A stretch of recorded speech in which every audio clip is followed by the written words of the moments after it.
జ్యోతిరావు పూలే జయంతి సందర్భంగా తెలంగాణ బీజేపీ కార్యాలయంలో ఘనంగా కార్యక్రమం నిర్వహించారు.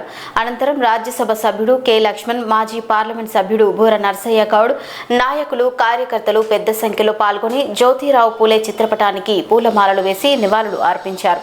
సమాజంలో సమానత్వం, విద్యా విస్తరణ కోసం ఆయన చేసిన సేవలను నాయకులు స్మరించుకున్నారు. జ్యోతిరావు పూలే ఆశయాలను కొనసాగించడం ప్రతి ఒక్కరి బాధ్యత అని పేర్కొన్నారు. బీజేపీ గవర్నమెంట్ మోడీ గారు మరియు మా జాతీయ ఓబీసీ అధ్యక్షులు లక్ష్మణ్జీ యొక్క ఆదేశాలతో ద్విశతాబ్ది ఉత్సవాలకు ఈరోజు మొదలు పెట్టడం జరిగింది. జ్యోతిరావు పూలే గారు 200 సంవత్సరాల క్రితం భారతదేశం విద్యతోనే వికసిస్తుంది, కుల వ్యవస్థ నిర్మూలన కావాలి, సమాజ నిర్మాణం కావాలని మహిళల కొరకు ప్రత్యేకంగా వితంతువులకు మహిళలు బాలికల చదువుతో మొదలుపెట్టినటువంటి ఆ రోజుల్లో ఉద్యమం ఈరోజు మోడీ గారి నాయకత్వంతో, మా లక్ష్మణ్జీ నాయకత్వంతో ఆ కళలు చాలా వరకు సఫలీకృతం అవుతుంది.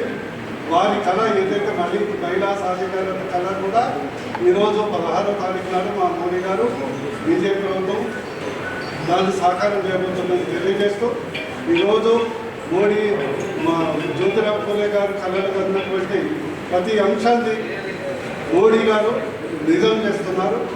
ఆ యొక్క వారి స్ఫూర్తితో ఓబీసీ మోర్చా అధ్యక్షుడు లక్ష్మణ్జీ యొక్క ఆదేశాల మేరకు, వారి యొక్క సూచన మేరకు ఖచ్చితంగా తెలంగాణ రాష్ట్రంలో కూడా ఈ వచ్చే 2 సంవత్సరాలు అద్భుతంగా యావత్ తెలంగాణలో అద్భుతమైనటువంటి దశాబ్ది ఉత్సవాలను మేము జరుపుతామని మీ ద్వారా యావత్ తెలంగాణ ప్రజలకు తెలియజేస్తూ వారికి వినమ్రంగా నివాళులు ఇస్తాం.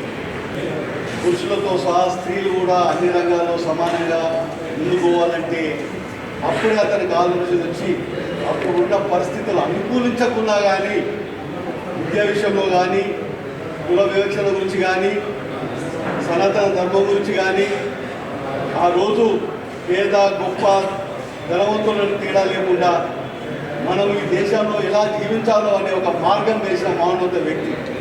ఆ రోజు చాలా వరకు ఇప్పుడు రాజకీయాలలో తమ ఇంట్లోనే చదువుకోవాలి, మన ఇంటి వాళ్ళే బాగా ర్యాంకులు కొట్టుకోవాలి, మన ఇంట్లో పిల్లలే బాగా విద్యావంతులని తెలవాలి అని ఆలోచించే అప్పటి సమయానికి ఉన్న తేడా ఆయన ఆలోచన తీరు. ఆ రోజు జనాభాలో దాదాపు 50% ఉన్న స్త్రీలు అన్ని రంగాలలో పైకి వస్తేనే ఈ దేశం అభివృద్ధి చెందుతుందని తన భార్య చిన్న వయసులోనే పెళ్ళైనా ఆమెకు విద్యాబుద్ధులు నేర్పి ఆమె ద్వారా అప్పుడున్న పరిస్థితులలో ఆడవాళ్ళు బయటకు వచ్చి చదువుకోవాలంటే ఒక స్త్రీ టీచర్గా పనిచేస్తూనే వస్తారని తన ఇంట్లోనే తన భార్యని విద్యావంతులను చేసి ఆమె ద్వారా ఆ రోజు ఒక బాలికల పాఠశాల ప్రారంభించి విద్యాబుద్ధులు నేర్పి ఆ రోజు సమాజంలో ఒక